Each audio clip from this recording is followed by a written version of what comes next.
Compared to the rest of the country, do we have a diabetes problem in the Southeast? Our rates of diabetes are higher than the national average here in North Carolina and Cleveland County.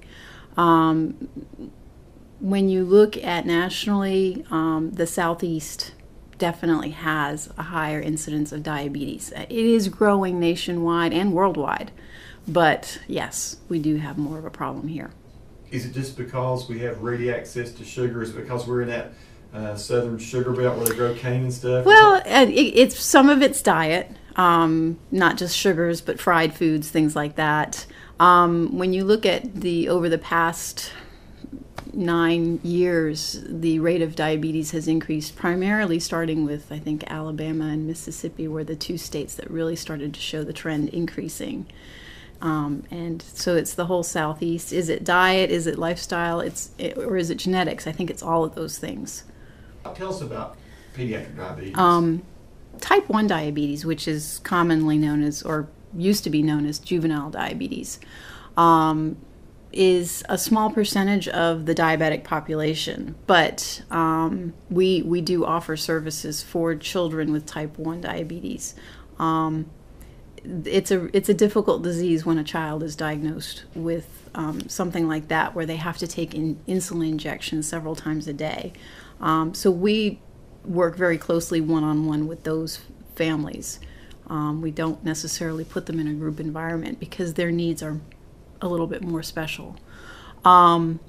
We also, because we're dealing with kids who have to take multiple daily injections of insulin, eventually most children want to go towards an insulin pump to deliver their insulin. So 2 of us are insulin pump trainers, and we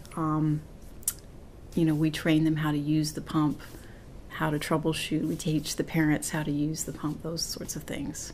Approximately how many people a year do you help? Well, I can say that on a monthly basis, we average anywhere between 120 to 160 visits a month of people coming in.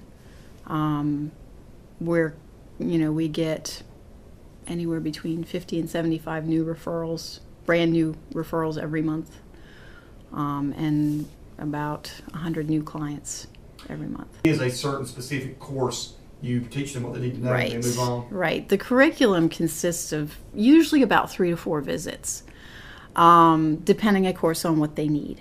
But generally after those visits, the patient doesn't need to keep on coming back to us for education.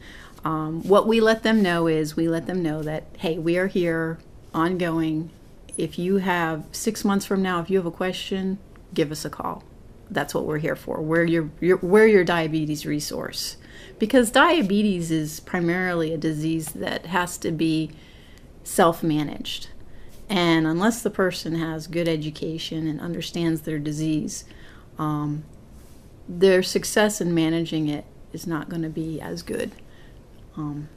So we're here for the long term.